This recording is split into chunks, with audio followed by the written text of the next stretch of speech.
يرحم على كل قطرة دم أسيلت على هذه الأرض.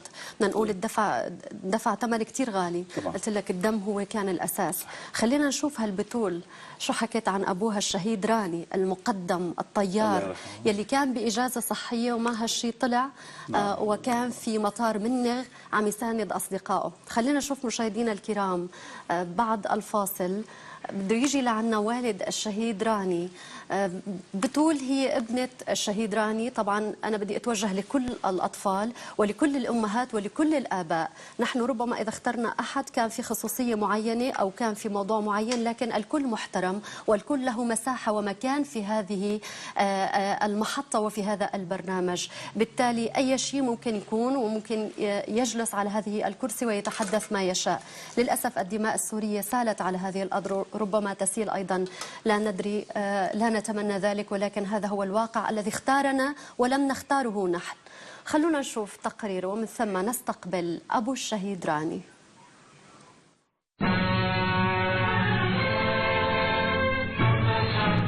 أحلف بدماها وبترابها، أحلف بترابها وأبوابها، أحلف بدماها وبترابها، أحلف بترابها وأبوابها، أحلف بالقمح وبالمطلع، أحلف بالمدنى وبالمدفع، أحلف بالقمح وبالمطلع، أحلف بالمدنى وبالمدفع، بولادي بأيام الجاية ما تغيب الشمس العربية طول ما أنا عايش فوق الدنيا.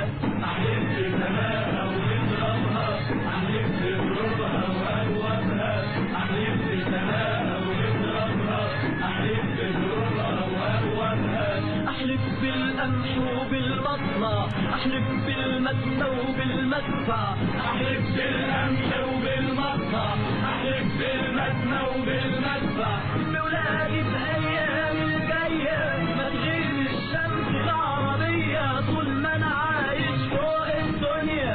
أحلف بسماها وبترابها، أحلف بترابها وأبوابها، أحلف بسماها وبترابها، أحلف بترابها وأبوابها، أحلف بالقمح وبالمطلع، أحلف بالمدنى وبالمدفع، أحلف بالقمح وبالمطلع، أحلف بالمدنى وبالمدفع، بولادي بأيام الجاية ما تغيب الشمس العربية طول ما أنا عايش فوق الدنيا.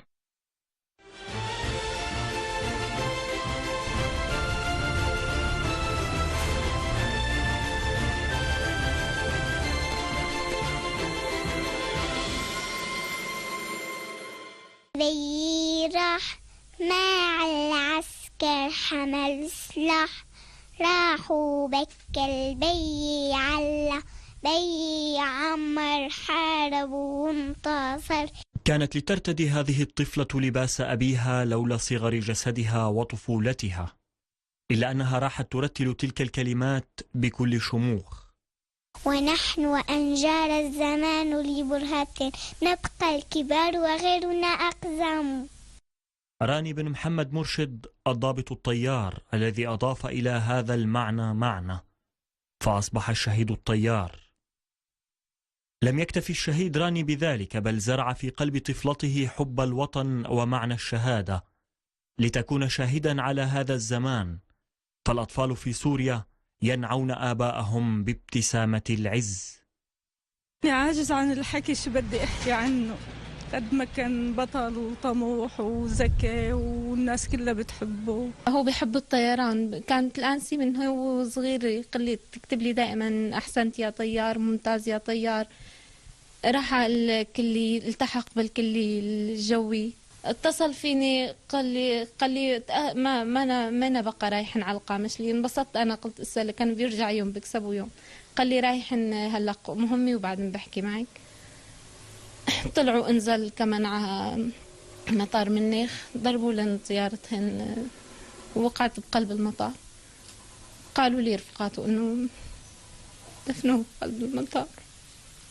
عاش في السماء واستشهد فيها وبقي يعانقها، فهو الطالب الطيار والشهيد الطيار.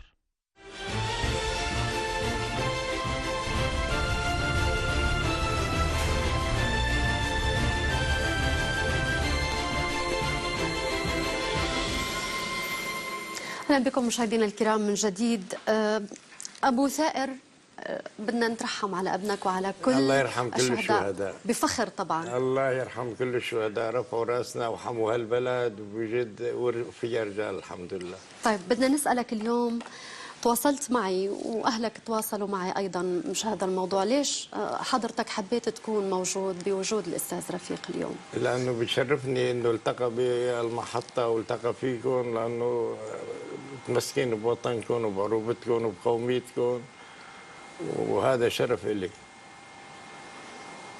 شو جايب لنا معك اليوم؟ أنا جايب الهدية اللي وصاني فيها وحيطة أماني وبفتخر فيكم، وأنا يا بنتي وضعي بتعرفه، وعندي رجال وولادي التحقوا 2 مباشرة، حتى عندي واحد مصاب مرتين وهلا بسبيني. وهي الوصية اللي بعت لي إياها، وأنا بتشرف قدم لك إياها لأنه قدمت للبلد كثير. هذا وسام الشجاعة من الدرجة الأولى.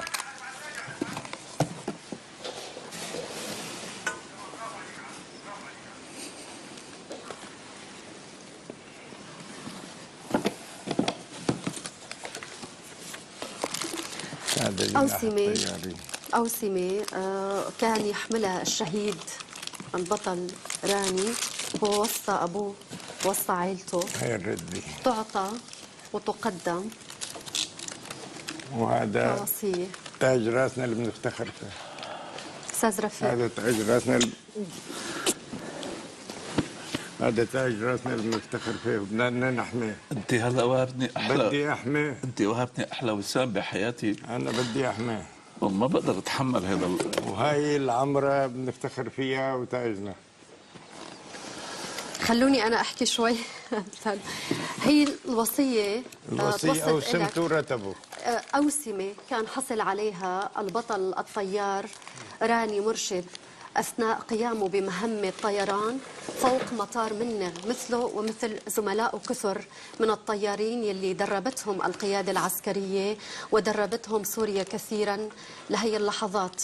وعرفت من والد الشهيد أنه كان في إجازة صحية وأصر أنه يطلع ويآزر أصدقائه لأنه كان في وضع صعب حول مطار منغ. هي أوسمة وهي ما حملوا معه وما تبقى من ذكراه، بالإضافة إلى كثير من ما يحمل، وأهم شيء هذا العلم. أنا هذا أهم شيء هلأ حصلت عليه بحياتي، اللي يمكن بتمنى تنتهي، وحاصل على هذا الشرف اللي أنا من ساعة عرفت كنت بوضع نفسي كثير ف يمكن أحسن شيء بيقدر الواحد ياخده بهاللحظة أنه يكون سوري، صدقيني. عشان هيك أنا واثق بالانتصار، لأنه بسوريا في مثل راني، في مثل كثير الحمد لله، في كثير، في مثل هذا الوالد، في كثير. أنا فقدت ابني بحادث سيارة وكنت أتمنى أن يفقده شهيد، وبعرف أنا شو قيمة فقدان الولد، أن يجلس أب سوري على هذه الطاولة وبهيدي الروح ويقدم ابنه شهيد لسوريا، وهلا ابنه الثاني مصاب واولاده بهالطريقه التحقوا بالدفاع. مين بيقدر على سوريا؟ جيراني وقرايبين التحقوا. لذلك هذا الانتصار اللي عمال اقول لك عنه. كنت عم تحكي لي عن انتصار الذهوب. خليني اشوف رجل بعمر 65 عام نفتخر بوجوده معنا الآن. ولده كان شهيد. اليوم قبل الدخول للاستوديو كان عم يقول لي انه 2 من اولاد حضرتك في الدفاع الوطني عم يشتغلوا، ومقدم ايضا يلتحق بعمله. كلهم بعمله. ليش؟ شو السبب؟ شو دافعك؟ انا دافعي وطني. أبو ثائر؟ دافعني وطني يا بنتي. انا ما قال لك انت 11 لما يتقاض وراتب 2، واحد استشهد وواحد باقي، والباقي ما نشتغل شو فينا بعيلون، بس كلنا فداء الوطن. أنا بدي أطلب هالوقت هذا كلنا فداء الوطن. ما بيهمني لما أنا ابني إذا مع مدير المطار بتتواصلوا عليه 100,000 دين، كان ياخذ سيارة روحة رجع 2 بلا إجازة سنوية، بلا عنده 15 مكافأة. هاي العائلة هي جزء، هي واحدة من آلاف العائلات بسوريا اللي عمالة تدفع الثمن. لكن أنا بدي ناشد اليوم سيادة الرئيس بشار الأسد أن تكون بتول مثل يعني بين عينيه مثل ما كل طفل سوري، بس تحديدا هي العائله، لانه الطريقه اللي بيعرف كيف الطيار الشهيد استشهد فيها وهو كان في اجازه تستحق هي العائله الالتفاته. وانا قلت لك من وقت اللي عرفت بهذا الامر عايش بهي اللحظه اني حلمي هلا اشوف بتول، حلمي انا ازورهم يعني لانه واتمنى انها تكون بنتي بهاللحظه. بس انا هلا بهاللحظه يعني يمكن سقطت السياسه كلها هلا امام دم الشهيد. بتمنى يا سياده الرئيس بشار الاسد ان تكون بتول وعائلتها بين عينيك مثل ما كل الناس، لانه كمان في معاناه حقيقيه عماله تحصل الكثير من عائلات الشهداء اللي يمكن ابو الشهيد واخوانه اللي بعدهم عم يقاتلوا باصرار وجرح احدهم اليوم لحتى ياكدوا على انه هذا الوطن لن يسقط، لن يسقط، هذا الوطن لن يسقط. فبالتالي يعني بهي اللحظه الوجدانيه يمكن ربما اللي انا فيها هلا انكسرت، يعني ما انا امام الشهيد ما بقدرش بفرط، يعني ما بقدرش. لذلك بتمنى من كل انسان اليوم عمال يشوف ابوه لهذا الشهيد ان يتصرف كما يجب ان يتصرف الرجال. سيدي الكريم تفضل بلا ما تروح حديثك. ابني غير تليفوناته اكثر من 5-6 مرات، عرضوا عليه حتى رقم اللي بدك اياه وزوجته بتعرف، زوجته غيرت تليفونات اكثر من مره، الارضي والموبايل، من المضايقات حطوا الرقم اللي بدكم اياه. ابني اخذ الاول على كليته، ما بعرف اذا بينت بالشهاده، اذا حطيته شهاده كبيره اخذ درجه الامتياز. فحصوا طيارين روس بوسوه وقالوا له بنفتخر فيك وهنيال بلدك فيك. أنا عم بدي أسألك الآن، بدك تخاطب روح الشهيد راني، شو بتقول له اليوم؟ يسامحني، وأنا بعتز في قدم شيء للوطن، وأنا يا ريت فيني أقدم لو جزء من مثل ما قدمه هو. عندك ثقة انه دماء هالشهداء يلي راحت، عندك ثقة انه باولادك هلا الموجودين بالدفاع الوطني او بعضهم بالجيش العربي السوري، سوريا رح تنتصر؟ بدها تنتصر، طول ما في رجال بدها تنتصر، تنتهوا الرجال ما بينتهوا، النسوان بتولد. انا ابني استشهد واولادي 2 رفعوا راسهم فيه والتحقوا مباشرة. عشان هيك هذا الشعب الذي يملك هذه الثقافة، الذي يملك هذا الإرث، الذي يملك هذه العقيدة، تأكدي ولو طال الدم اللي كنت عم تحكي عنه قبل شوي، ولو كبر هذا الدم، ولو نزلت أسقف بيوتنا، هذا الشعب اللي بيكون عنده هيك، ما نحن بنشبهكم كمان، ما نحن قتلنا بالجنوب 20 و30 سنة لما كنا نشوف انه ندفن الشهيد اخوه بيكون قاعد بعده عم بيعمل عملية، يعني لذلك صار صعب. ما الإسرائيلي نفسه كان يقول ماذا نفعل بهؤلاء المجانين؟ نحن نسعى لتخويفهم بالموت بينما هن جايبين الموت وجايين. لذلك عندما تجدي بسوريا مثل هذه القامة هلا، مثل هذا الأب، كيف ممكن أنت تقولي أنه هذا الشعب سيهزم؟ شو ما حصل ومهما تمزقت الجغرافيا ومهما تمزقت الأمور، جاي لحظة يوقف هذا الأب. وانا هذا ان شاء الله اللي على يقين اني حاطلع على ضيعته واوقف على ضريح الشهيد، لأقول له انت ما رحت الا في سبيل سوريا، وسوريا انتصرت، بدها تنتصر سوريا وقريبا جدا حتنتصر سوريا، على عكس ما كل واحد عمال يتوهم. هن حروب افتراضيه، بينما راني حقيقه كامله يحويه مجسده تحت ضريح شهيد. فلذلك هلا نحن امام لحظه فيها مثل هذا الاب عملوا هيك. انا هذا برايي. وفيها مثل البتول، خليني بس يحكي شوي عن البتول. بس انا بدي اقول كلمه زلمه. كنا نحن نقول عربي سوري، عربي لبناني. بعد ما حتنتصر سوريا تتغير المصطلح، كل العرب الشرفاء على الاقل لازم يقولوا سوري عربي، اي بمعنى انهم سوريون كلهم عرب. قاعد بمصر، قاعد باليمن، ليش؟ بعد ما حدا عارف قيمه الانتصار اللي جاي وجاي الايام. خليني اشوف شو بيحكي للبتول يلي هو اخذ على عاتقه عمره 65 سنه لهلا عم يشتغل بمحل حتى يربي عائلته الكبيره وعائلته الصغيره، احفاده ايضا، ليس فقط اولاده الموجودين الله يخلي له اياهم ويطول بعمرهم، ولكن ايضا حفيدته ابنه الشهيد راني مرشد. يا بنتي انا مرتاحه كثير، عندها ام مهذبه وحملت كتف كبير عني، ريحتني. مهذبة بتعرف كيف بتربي وبتبني جيل، ريحتني كثير. كنتي شال كتف عني كبير، وانا عندي ثقه فيها، بدها تبني جيل بضاهيه ابوه. عم ابو ثائر نحن وانا دائما عندي كلمه بدي اقولها تفضل. للسيد رفيق نصر الله. انا ابني سني علوي شيعي اسماعيلي درزي مسيحي، من غير شك، دمه اذا بتفحصه بيطلع كلهم موجودين فيه. من غير شك. انا الجو عزوني من كل الناس وقالوا لي انا اولادك. من غير شك. طيب بدي لسه اخذ شوي من وقتك. بدنا نحكي عن انه سوريا كمان قدمت كثير من الرجال الاشداء وخاصة يعني بكل مجالات، خاصة بمجال الجيش والدفاع الوطني. اليوم كثير كان الحديث عن الآباء وعن الأبناء وأيضا عن المرأة السورية اليوم. صحيح. بدي تحكي لي عن أنه شو كان دور المرأة بعائلتكم؟ المرأة هي اللي بتبني الجيل، هي اللي بتبني الاجيال الجاي. مثل حضرتك انت الروح القوميه والوطنيه شجعت كل الناس تتباهى فيك وبدها تسوي مثلي.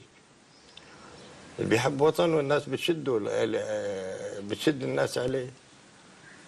انا ابني ربي ببيئه وطنيه، لا غريته مال، وانا يعني ما باهي اي طريقه بتتوصلوا انه على ديون. كان يدفع راتبه، اجر سياره تنطره طيارته وتحمل، يدفع 1000 1200 ليره اجر سياره راتبه، يدفع اجر سياره سنتين بلا اجازه، استراحه مرضيه قطعه، اخذ الامتياز، عنده ساعات طيران معروف بالسنتين، عنده 15 مكافاه. كنت تخبرني انه كان يمر بظروف صعبه بس ما كان يخبرك، كنت تسمع من كان الاخرين. بحياته ما قال لي بابا بدي حق بنطلون، هو طالب مدرسه. الا قبل ما يستشهد ب3 ايام قال لي بابا انا بضيقه، انا انضربت المطار منك وزاتيتي واقف ضيقه ماديه. قلت له بتروح لمحل بتعامل معه وخذ اللي بدك اياه. اعطيته البنت 10000 قال لها حاجتي 5. شو بتوجه لاصدقائك؟ توفى ساعه توفى له بجزانه 100 ليره. بس انا بسال تركيا اللي بعثت الصاروخ كم طفاله حريق طيارته يطلع على تركيا يطفي حرايق بسوريا وبتركيا. كان اشتغل على طيارات الاطفاء. انا بتمنى مدير مطاره يحكي في شو قدام بتركيا وبسوريا. كان يطفي حرايق، كان يطلع بمهمات، ما عنده مستحيل. يعني شوف انه طلع هو اطفأ حرائق بتركيا بنفس الوقت ردوا له ردوا له الجميل. نعم بعثوا له صاروخ طبعا. كيف بتشوف سوريا؟ كيف بتشوف العيش اللي جاي؟ سوريا ستنتصر، وهذا درس بده يعطينا طموح لقدام وصحيان وعي. بدنا نصحى ان شاء الله، بدنا نصحى على الغلط الصار. أنا سؤالي الأخير، ما بعرف إذا عندك سؤال له. حضرتك عم أيضا تشتغل ببعض بحب الشغلات، واليوم جبت لنا أيضا هدايا هذا شو بتحس وأنت عم تشتغل العالم أو وقت حدا بيجي بياخذ العالم السوري؟ أنا العسكري بقدمه هدية، بتاخذ المصاري حق بياخذ من العسكري. مصاري بياخذ دبل، العسكري بقدموا له اياه هديه على صدره، مع انه هو مكان رزقك. لا رزق، بس كمان هذا ما يقدم دمه، هذا ما يقدم الغالي. انا شو قدمت بتحس له وانت عم رمز. تشتغل العالم السوري؟ بحس العالم تاج، هذا تاج على راس كل مواطن شريف، كل مخلص للوطن، كل مخلص لبلده. هذا ربنا على حبه. بتشوف راني وانت عم تشتغل هالاعلام معك؟ انا شو ما شفت عسكري بتذكر ابني طبعا. هذا بيشرفنا هذا، ونحن انا عندي تفاؤل بالخير ان شاء الله. احنا الله يقويك، بوجود الطيبين الله يقويك. انا بقول لك انت اب يفتخر فيه ويجب انك تكون نفتخر فيك انت. نحن ولا شيء لك ولا شيء امام الدم. عندما يقدم الدم كله بيبقى لا شيء امام. انت مقدم لهذا الوطن شهيد، انت اللي تلقى لك التحيه، انت اللي تقبل يدك. هذا امر لازم نحن نقوله علنا، انت الذي تقبل يده وليس الاخر. بنقبل كل يد، كل انسان بيحب يده وجبينه، بيحب سوريا، بيحب الخير للبلد. اليوم حضرتك تمثل اب من الاف الاباء الموجودين بسوريا واللي ايضا ضحوا وقدموا. في عائلات قدمت، وصدقا في عائله قدمت 9 شهداء. ان شاء الله عبر تلفزيون سما رح تطلع. عائلتنا 5 شهداء، بيناتهم عميل. شو بتوجه 4 بيوت 5 شهداء. شو بتوجه لاهالي الشهداء او للاباء يلي انا انه يفتخروا بشهادتهم، يفتخروا بتربيتهم، انا بفتخر بابني قدم شيء للوطن. يعني لو عندي واحد شاذ يروح بحادث سياره ما حد بيعزيني، ما حدا بيعرف الناس فيني، بس هذا عرفوا الناس كله وانا الناس صارت تحترمني. هذه البنت الصغيره هذا ما طلعت تلفزيون بتدور البلد كله، بتفوت عندك اللي بدها اياه بتاخده، وهن بيقولوا لها خدي. هي طيبة الله. هاي القيم الاجتماعية الموجودة ما زالت. طيب أنا في كلمة أخيرة لك قبل ما تغادرنا، شرفتنا ضيف كريم، تحب تحكي شيء؟ أنا بحكي بتباهى بالمحطة، بتباهى بوجودك أنت، وبحبك للشعب الكادح، لأنه بتفهمي الوضع الشعب الكادح وحياته وشو قدم. شكرا، شرفتنا يا عم. وهي أيضا بدي أضيف للي قلته، عائلة الشهيد راني وهذا الأب العظيم الذي قدم مثله آلاف، هو أيضا برسم من يتابعنا أنا أتمنى ومن يرانا، يعني أتمنى وهو هذا واجب صراحة. نعم. يعني ما حدا عم يمننه. من هلا نحن عليك يمكن بلبنان شوي الشو تبع الإعلام بصير، أتمنى من هلا لساعة يكون في مبادرة تجاه هذا الرجل، مش لبكره لبعد بكره، بكرامة عيون بتول. وهذا واجب. أنا كنت قال تقدم كل شيء، قلت لها الحمد لله نحن بنفتخر فيه وبحبه لنا، نحن واحد من العائلة ونحن من عائلته. خلي لي إياك. شيء بيربطنا فيه وبدل الله يخليك. أنا قريبا عندكم إن شاء الله. والله كلنا بخدمتكم. شرفتنا بوجودك عم.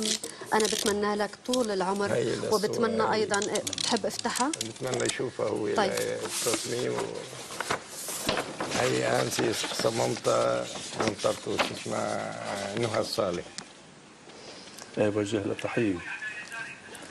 صممتها وبعثت شايفي من طيب تصميم سيدة نهى الصالح يلي هي كانت صلة الوصل، حبت تشوف معنويا يعني للبتول ووصية الشهيد راني مرشد، الله يرحمه ويرحم جميع الشهداء. الطيار البطل يلي كان عنده عدد ساعات طيران تفوق بعمره أي حدا تاني بهذا العمر. وبنرجع نكرر أنه كان في إجازة صحية يوم أصر مثله مثل آلاف الشهداء السوريين. سنتين ما عمل فحص طبي، سنتين، مع أنه هم يجب أن يكون لديهم فحوصات طبية دورية. طيب شرفتنا يا عم. أنا أنا بتشرف بوجودي أكثر كمان. بتمنى لك طول العمر معي، لأنه أنت كبير وبترفع الرأس. نحن بنتشرف فيك، شرفتنا، وبتمنى لك طول العمر. بتمنى لجميع السوريين السلامة ولأولادك جميعا، وخاصة من يحملون السلاح ويذودون عن هذا الوطن. الحمد لله معلمون متعلمين بس قاعدة. ما عندنا الحمد لله. هلا لا ده حقوقي ربع سنة، والثاني معهد سكرتاريا، والثالث إن شاء الله يا رب. الحمد لله يعني. الحمد لله. تصل الرسالة وهذا واجب يا عم أبو ثائر. شكرا لوجودك، شرفتنا مرة أخرى. أنا لكل الشهداء أحياء أمواتا، ونحن سوريا بدها تنتصر طول ما فيها رجال وطول ما فيها وجوه محبين مثل السيد. وشكرا لحملك أيضا الوصية اليوم حضرتك نفذتها بهالرموز التذكارية اللي وصلتك. أنت توجت لي حياتي بأهم وسام. هذه الشجاعة من الدرجة الأولى، وأنت تستاهل. توجت لي حياتي ولا أعتقد أنه. أنت أخذ هالأوسمة؟ شو المناسبات؟ هو بيحق له وسام الشجاعة، هو عنده مجموعة أوسمة كبيرة. هي الرموز، لا الرموز هي. خلينا نشوفهم معلش، هي الرموز ولو أخذنا شوي وقت زيادة، لكن مهم كان هذا الموضوع تحديدا. هي الرموز هي. أنا ما كتير بعرف فيهم. هذا وسام، والله هاي كلها نياشين بياخذها. وهذا وسام الشجاعة. هذا الوسام، هي نياشين بياخذها دائما. حضرتك حطيت وسام الشجاعة على لأنه مات شجاع، وهو أفضل الأوسمية الشجاع. بتمنى لك طول العمر. شكرا لوجودك. طبعا الشهداء كلهم ان شاء الله قريبا. الله يخلي لي. اسمحوا لي ايضا اخذ فاصل وودع العم ابو ثائر، وننقل ما قلته للجهات المعنيه ولكل من يتابعنا بانه هذا واجب امام صحيح. دم الشهيد الذي روى هذه الارض، وكل الشهداء ايضا يستحقون. هذا فاصل ونعود لمتابعه هذا الحوار لو سمحتم.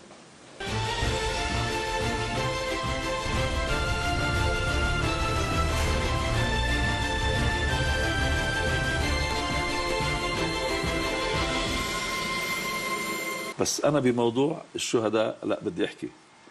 هناك تقصير ما طبعا نتيجة ظروف البلد، اهم شغله انك تحفظ عائلات الشهداء، اهم شيء تريحي الشهيد بتربته اللي استشهدوا بثيابه بدمه وغيره، انك انت هذا اللي تركوا الارث اللي وراه انك تحفظيه. عشان هيك انا بقول انه معلش شويه حيويه اكثر خارج اللوائح والروتين وخارج كل هالامور، لحتى ما ينكسر رجل مثل هذا قدم للبلد شهيد وهلا ابنه جريح واولاده كلهم عمال يخدموا. ما لازم تكسري خاطره مرتين حتى لا يستشهد ابنه مرتين. لازم يكون في، انا بناشد الرئيس بشار الاسد، وانا لا تدخل قلت لك لي بالشأن الداخلي، بناشد الرئيس بشار الاسد اجراء يكون شجاع خارج كل اللوائح المتعارف عليها، انه هاي العائله عائله اي شهيد ان تكون فعلا تحصل على الاقل بقدر ما حصلت على كبريائها تحصل على ثباتها في هذه الارض وعلى حياتها الاجتماعيه، حتى ما نكسر خاطر الناس، لانه في بعض الشغلات بسمعها ما لازم تحصل يعني، وطبعا بتأدرزوا في البلد. بس انا بنكسر مثل ما هلا يعني ابكاني هذا الرجل، بينكسر خاطره الانسان لما يكون ابنه شهيد، بنفس الوقت في امور حياتيه ثانيه. طب ماذا يمكن ان يقدم الانسان لوطنه غير الاستشهاد؟ شو في شيء ثاني؟ شو في شيء اغلى غير الحياه؟ هو ما قدم محل تدمر، ما قدم سياره احترقت بالشارع، قدم رجال شفتيه شاب صورته يعني قدم شاب من خيره الشباب سوريا. طبعا يعني أنا تركتك الحديث حتى هذا الموضوع كتير هام ودقيق. نحن عم نتابع أيضا بوسائل الإعلام قد ما قدمنا لعائلة الشهيد لأنه فيهم أكيد. أي حق أكيد. لأنه يعني ما شو في بعد الدم. بس خلينا نحكي كلمة صدق هون، يعذرني أيضا المشاهدين يتحملونا. صار في كتير مؤسسات الشهيد تعنى بحال الشهيد بلقاء خاص أيضا للإعلاميين، كان في مع أعلى السلطة كان في حديث عن أن للشهيد أولوية رقم واحد. صحيح. بقدر أفهم حضرتك ما تتحدث عنه، بقدر أفهم أيضا كل الشكاوى اللي بتيجي بهذا الخصوص بالسرعة القصوى لتنفيذ القرارات اللي بتصدر، وهذا هو أملنا بالنهاية على الرغم من كثرة هذه المؤسسات. صحيح. خلينا نفوت شوي باللي كنت عم تحكيه قبل شوي يعني ما يتعلق منه بالبيئة. شايفي قديش سوريا بتبكينا وتفرحنا؟ سوريا تبكينا وتفرحنا بنفس الوقت. يعني أنا هلا ضعت يعني لأول مرة بحياتي أنا بأي لقاء، لأنه أنت توقفي أمام الاستشهاد تسقط اللغة وتسقط كل الأمور. لكن هذا اللي أنا مستند عليه. في حدا قبل ما يستشهد موصي أهله إنه يوصل لهذا الشخص، هذا شو بيعني؟ أنا عندما علمت بالأمر إنه هو موصيلي بالأوسمة، طبعا ضليتني أنا بأربع 5 أيام ببيروت، نوع من الاكتئاب صار عندي، يعني يمكن شيء من العز شعرت فيه، وهذا وسام شرف. أنا هلا قلت لك هذا آخر ما أطمح إليه بحياتي. أنا يمكن بما تبقى لي من زمان أنا تشرفت هلا بسوريا بهذا الوسام ومن شهيد. يعني بعتبر هلا أني حالي أنا حققت إنجاز كثير مهم بحياتي، خلص ما بقى بدي شيء ثاني. لكن أنا اللغة اللي أنا بحكيها قد لا تكون لغة سياسية، أحيانا البعض بيخدع على اللغة الوجدانية، ولكن أنا أستند إلى هذا الرجل، أنا بستند إلى، لأنه هذا يمثل شريحة حقيقية. حكيتك أنا عن الهوية وعن العقائد. عندما يمتلك أي شعب من الشعوب عقيدة وهوية، صدقيني مهما دفع من أسمان بالنهاية هو من يقبض على التاريخ، هو اللي بيقدروا. ونحن بعالمنا العربي، والمؤسف هلا انا ما عادش عم استخدم كلمه عالمنا العربي لاني اصبحت ضد الخرائط الواسعه. انا اصبحت الان ضد هي الخريطه الواسعه للعالم العربي، ضد ال 400 مليون. يا ريت نرجع 60 70 مليون عربي فيهم شرف وعزه وكرامه وكبرياء، على انه نكون 400 مليون جزء كبير منهم بلا شرف وبلا وجدان. لذلك هؤلاء هن الارث اللي نحن عشان هيك انا بستند على اللي مثله. واحد أب مثل هيك عمالي يطلع هلا يحكي بهذه الطريقة، صدقيني هو أفضل مني الآن إذا تكلمت بالسياسة. هي اللحظة هو النجم هي الحلقة، لأنه أمام أنا أسقط بيدي، ما عادش أقدر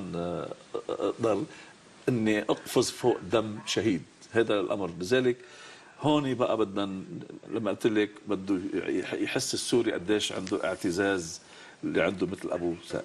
طيب اليوم خليني أعمل لك بريك، شو رأيك؟ أخذ لأنقل على المحور السياسي، خليني أخذ آخر تداعيات الحدث السوري ومنه بنرجع تتنشط حضرتك شوي لنحكي عن الوضع السياسي لوين يعني سوريا. بعدني عم ببكي بداخلي.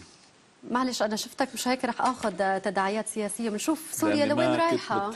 يعني ما كنت متصور سقط الكلام.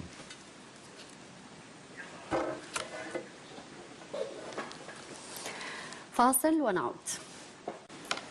معكم من جديد مشاهدينا الكرام في القسم الأخير من هذا البرنامج نبض الشرق، ودائما عبر تلفزيون سما لنتحدث عن ما الذي يجري في سوريا وإلى أين تذهب الأمور، ما هي ربما الأشياء التي ممكن أن تظهر أيضا من تداعياتها، إذا كانت إنسانية أو وجدانية، إذا كانت اجتماعية، إذا كانت متعلقة أيضا بالهموم اليومية والحياتية للمواطنين السوريين أو من يرانا عبر المغترب. اليوم كثير وصل رسائل من المغتربين الذين يقولون بأنه هم يتابعون دائما ما يجري في الوطن، هم بحاجة إلى جرعات من هذا الموضوع، لأنهم يشعرون بأن المزاج العام في الدوائر الغربية قد تغير لصالح ما كانوا ينادون به، وهو أن تبقى سوريا صامدة، سوريا كدولة، سوريا كمبدأ، سوريا كثوابت.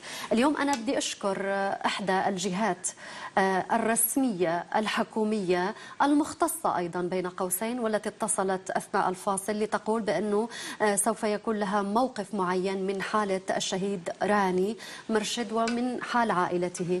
هي دعوة كنا عم نحكي للكل، نموذج لكل الشهداء. نعم. وخاصة أنه يعني كل جهة مختصة ترعى التابعين لها. ما لازم يضطر والد شهيد يكون بهالطريقة، لازم مبادرة فورية. اليوم